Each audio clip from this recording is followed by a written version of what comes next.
Greetings to everyone who is watching this video. On this video, we'll be discussing resource needs in remedial teaching. The objectives. At the end of the lesson, the students are expected to determine the various teaching activities, teaching strategies, and instructional materials in remedial teaching. Acknowledge the importance of teaching aids in remedial instruction, and distinguish the different types of learning environments. Types of remedial education. First is the small group tutoring. Remedial courses often send remedial students up into small groups to support students who are falling behind. Open schools bring in specialists who fill up students into small groups to focus on specific interventions. Similarly, a common teaching strategy is to allow higher achieving students to work in groups alone. This gives time for the teacher to spend focused time with a small group of students who need additional support. Next is the one-to-one tutoring. One-to-one tutoring has either a trained specialist, the classroom teacher, or a volunteer who spends individual time with the students. While it is an effective way of supporting students, it is resource intensive. It is often hard to find enough time and staff to have one-to-one interventions while also supporting the rest of the class. Some parents option for paid private one-to-one tutoring to address this shortfall. Next is the private tutoring. Private tutoring is one of the most popular formats for remedial support. Parents who have the funds to send their children to after-school tutoring may use this as an option to help to ensure their students keep up with their peers. So next is the specialist tutoring. Trained specialists such as in the Reading Recovery Program can provide research-based systematic programs of support to help students reach benchmarks. Open schools employ trained specialists to come into classroom and take one-to-one or small group sessions with students in need. Next is the volunteer tutoring. Schools often rely on volunteer tutors to help provide additional support to remedial students. This may take the form of parents helpers who come into the classroom to help the teacher and get to know the class better. A challenge of volunteer tutoring is providing sufficient training and support for the volunteers so they can effectively help the student. Next is peer tutoring. Peer tutoring involves one student helping another student on their work. This may take the form of older students coming to the classroom to help younger students, or it may be getting more advanced students in the same class to pair up with the less advanced students to help them learn. Next is the withdrawal system. A withdrawal system involves removing students entirely from a mainstream classroom for a short or long time to give tailored support. The challenge of withdrawal system is that it might stigmatize students and exclude them for participation in mainstream activities. Exclusion based on special needs is highly discouraged by contemporary education scholars. The last one is the computer-assisted interventions. So, computer-assisted interventions provide remedial education via computerized lessons. Computers have some potential benefits for students who are falling behind, including self-paced lesson for mastery of content, pause and rewind possibilities, accessibility for rural and remote students. However, there are some challenges of CIA such as potential loss of synchronous teacher-students interaction and cost of use of technology and internet. Instructional materials and examples of teaching aids in remedial instruction. So, traditional teaching aids like blackboards, textbooks, charts, and posters. Next is visual aids like objects, images, diagram, or moving images such as videos. So, audio aids, it involves the usage of audio to help students learn, like radio or tape recorder. So, audiovisual aids are used to communicate messages more effectively through sounds and visuals. It means a product containing visuals, imagery, or sounds or both, like motion pictures, live or pre-recorded, radio or television program, slideshow, or LED projector. Importance of teaching aids. Why teaching aid is important in the process of teaching nowadays. First, it helps them remember the concept, especially if the student find out that the learning is very hard, especially if you can't describe something without seeing it first. Second is effective demonstration, cause the student might engage and encourage the audience participation with the help of teaching aids. For example, in the class, during the reports in our different subject, each group that already report use some visual aids and audiovisual aids for us to catch our attention so that each of everyone can participate, that you will surely know that they enjoy the companion of their classmate, but also they are learning with their activities. Next is the complex concept become easier to learn. For example, the students don't know the different kind of dinosaurs. With the help of visual aids, you'll show a photo of different dino for them to differentiate the difference with all of them. Next is the improved thinking skills, where for example, you already saw something shown in front, which is for example a name presenting in a projector. And with that aids, you will already know what kind of lesson you will have on that day, which is a noun. Next is adapting innovation in education. The innovation inside the classroom will improve the quality of learning and understanding. It can be recognizing that students are better served by a flipped classroom where they watch lectures at home and complete assignments in the classroom, or better to learn via Zoom or any educational platform that will help students to learn better. My name is Nieva and I will be discussing setting the learning environment. First, we must define what is learning environment. Learning environment refers to diverse physical location, context, and cultures in which a student learns. We must also keep in mind that a well-designed learning environment can help to maintain pupils' attention and interest in the learning. There are different types of learning environments. I have here the three categories that can influence the learning environment. First is the physical environment. As you can see on the picture shown, the physical environment features the appearance of the classroom setting where there is a comfortable desk and chairs, plenty of natural light that highlight that considering the physical learning environment will have a great impact on the student learning attainment. It includes things like the lively, colorful classroom from your school days, and the designs of the classroom, including how it is set up to affect the learning areas are reserved for the instructional activities, are called the physical environment, that which have a great impact on the student learning attainment. Psychological environment. It is a classroom where the teacher is supportive and encouraging, and where students feel comfortable asking questions and making mistakes. We must set in our mind that a positive psychological learning environment can encourage students to engage with the curriculum and to their fellow students by building trust with the fellow students and creating safe space that feel welcoming to all. A positive learning environment also makes sure the students have more opportunities to participate and ask questions, take risks, and receive feedback. Lastly, the emotional environment. School can be stressful at any age, which is why students need a positive emotional environment that support their educational path. We must know a classroom where students feel safe and respected is where they have opportunities to develop positive relationship with their teacher and their peers.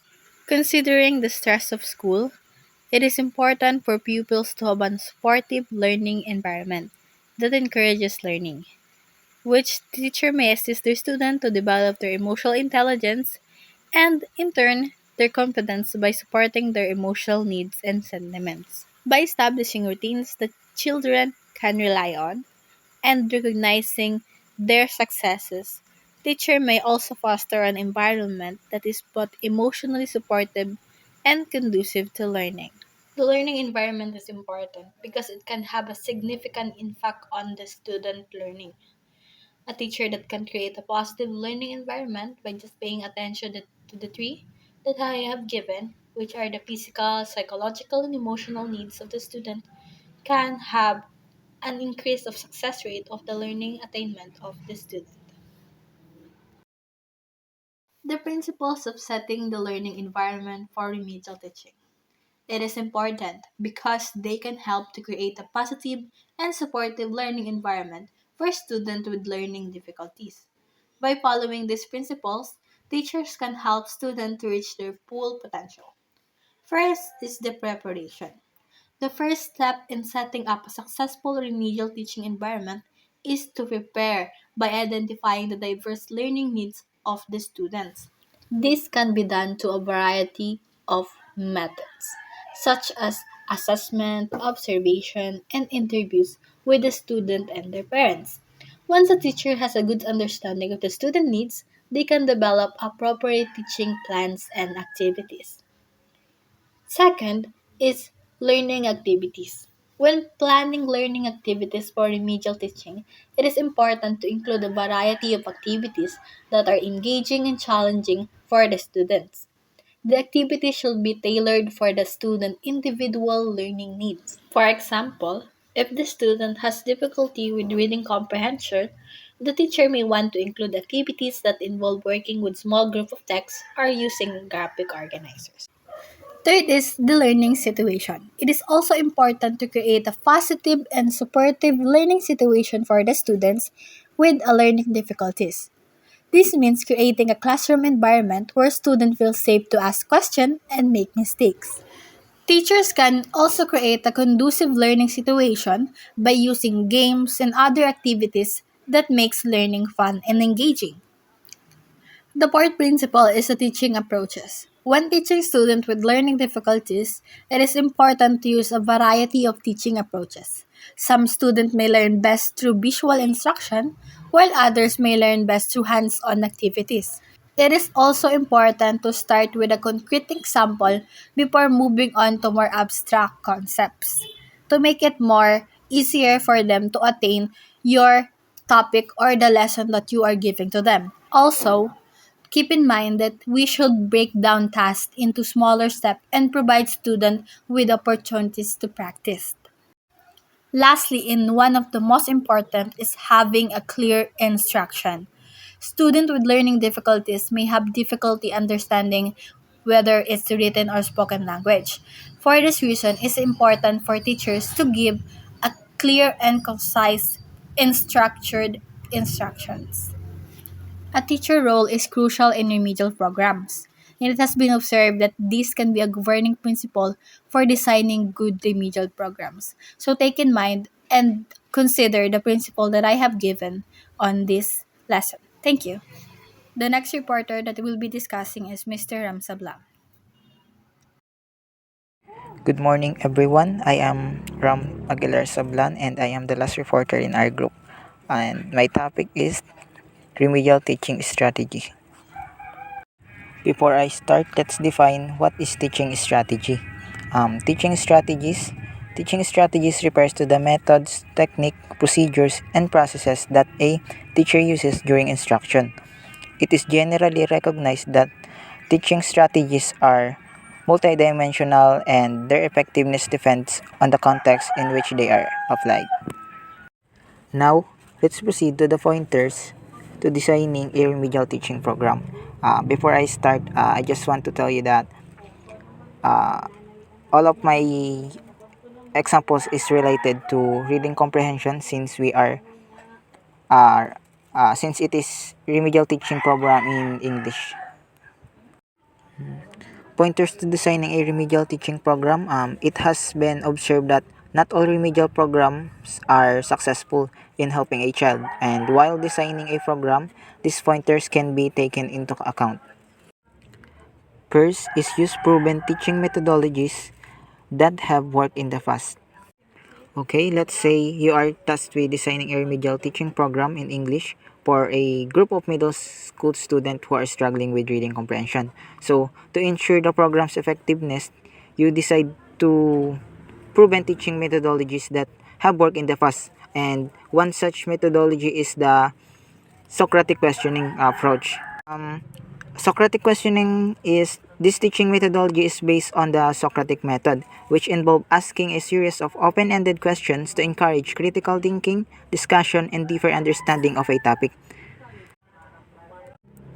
You can apply this method by identifying learning objectives, choose relevant text, engage in interactive reading, pose thought-provoking question, and um, encourage group discussion, provide feedback, and last is repeat and reflect.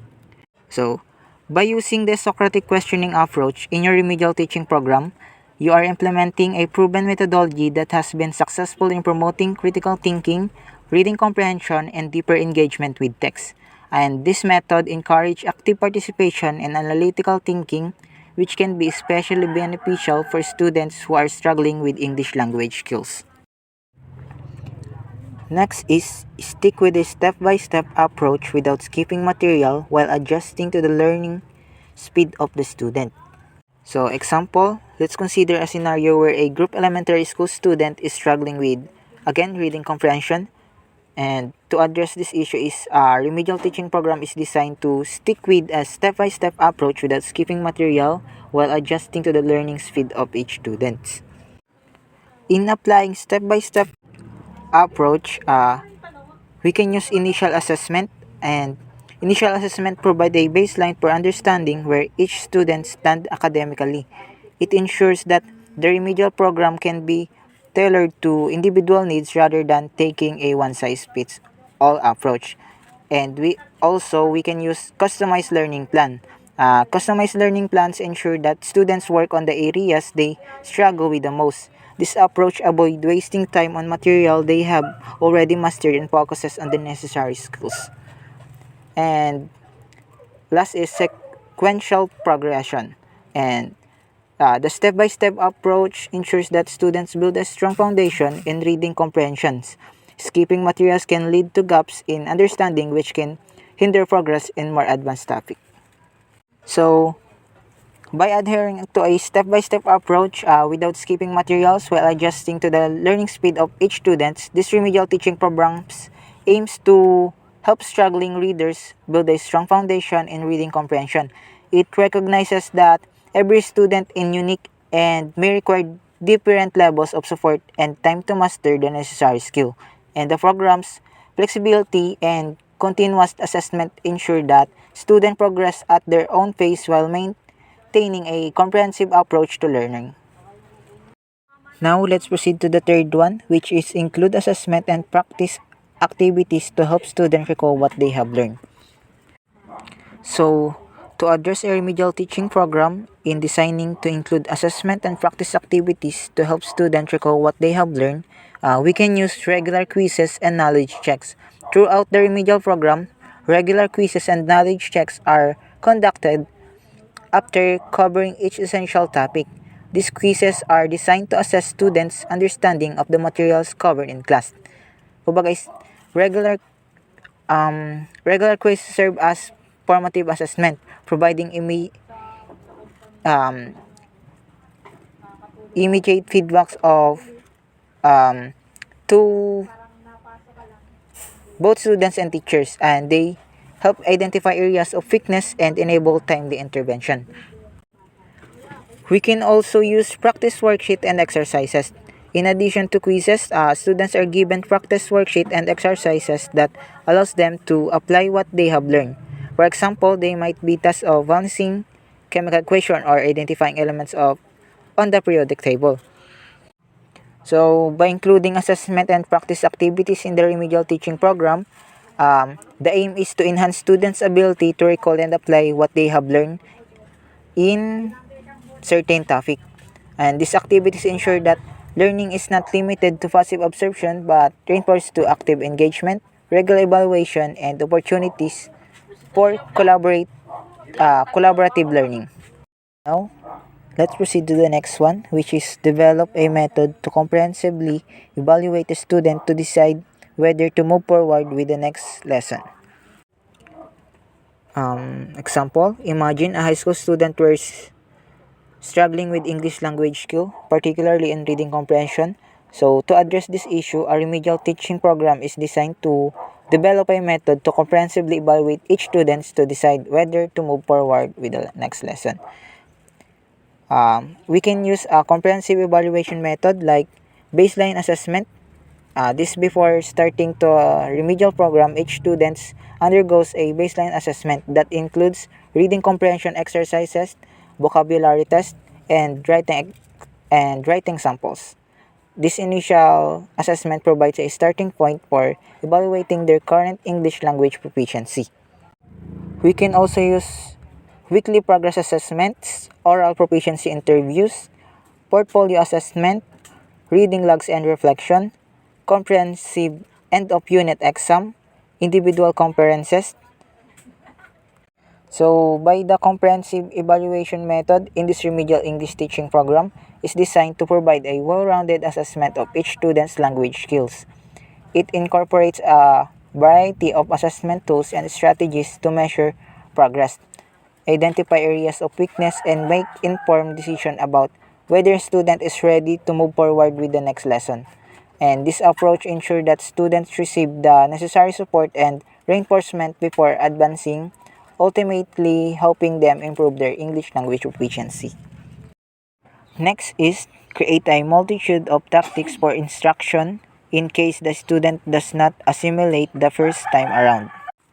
So let's consider a high school where students are struggling with English language skills, particularly in writing and grammar.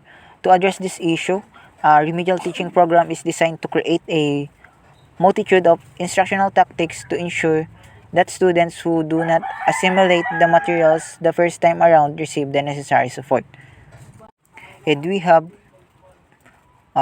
some multitude of instructional tactics like variety of learning resources, individualized assignments, peer review and collaboration, visual aids and graphic organizer, grammar drills and exercises, scaffolding techniques, and flexible instructional time. So, by creating a multitude of instructional tactics in the remedial English teaching program, educators aim to accommodate diverse learning needs and ensure that students who do not assimilate the materials on their first encounter receive the necessary support and opportunity for reinforcement. And this approach promotes a more inclusive and effective learning environment, increasing the likelihood of improvement English language skills among struggling students. Now, let's proceed to the last one, which is give instruction in a small group where there is a possibility for providing individual instruction. So, let's consider a high school where students are struggling with English language skills, specifically in reading comprehension. To address this issue, a remedial teaching program is designed to provide instructions in small groups, allowing for the possibility of individual instruction when needed. Small group instruction with individual support is like, for example, small group formation, which students are grouped based on their current reading comprehension levels and specific areas of difficulty. For example, one group may focus on vocabulary development, another on text analysis, and another on critical thinking skills. We can also use the small group instruction. Each small group receive instruction tailored to their specific needs. For instance, the vocabulary group might engage in word games and context-based exercises, and while the text analysis group might dissect passages and practice summarization techniques. And we also can use individual assessment and progress monitoring, um, flexible grouping, individualized instructions, regular feedback and goal settings, peer support and collaboration. So, by implementing small group instruction with the possibility of individual support in the remedial English teaching program, educators can provide target and flexible instruction to students struggling with reading comprehension. And this approach ensures that each student's unique needs are addressed and that they receive the appropriate level of support to improve their English language skills effectively. Okay, now let's proceed to teaching strategies for remedial instruction. So, proven remedial teaching strategies. I just want to tell that while there may be any number of strategies for remedial teaching, and we now look into proven strategies that are known for being effective from the point of view. First is Individualized Education Plan or IEP.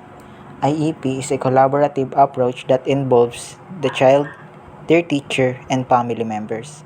Ideally, IEP needs to include short and long-term instructional goals, exercises, learning steps, and evaluation. Teachers in the plans are expected to solicit feedback from the students to improve their plans as they move along. IEP is a critical and proven remedial strategy in education, particularly for students with disabilities or special education needs. The key components of an IEP is student profile, educational goals and objectives, specialized services and supports, accommodation and modification, progress monitoring, and transition planning. And how IEP fit into proven remedial strategy. IEP are integral part of proven remedial strategies because they are highly individualized and evidence-based. It is fit to remedial strategies because it has approaches like personalization, evidence-based practices, progress monitoring, collaboration, and legal framework. And in summary, an individualized education plan is a vital component of proven remedial strategies in education. It ensures that students with disability or special needs receive personalized, evidence-based support tailored to their unique challenges, fostering their academic growth and overall success. Next is support program. Students who excel at specific subjects can be trained to become little teacher to assist their peers with learning disabilities through group teaching inside and outside of the class. Such support programs help these brilliant students in reinforcing their subject expertise, develop communication skills, and foster better interpersonal relationships. For example, is peer-assisted reading program. It helps students who excel in English develop teaching, communication, and empathy skills, fostering a positive and inclusive learning environment. And the last one is reward scheme. Teachers can devise programs wherein they reward students for setting their own goals and learning strategies. Teachers need to oversee whether these are clear, concrete, and achievable goals. Also, there can be the active involvement of parents in setting such goals. So, we all know that creating a reward scheme that encourage students to set their own goals and learning strategies with the active involvement of parents can be a powerful way to motivate and engage students. And that's all for my report, and thank you.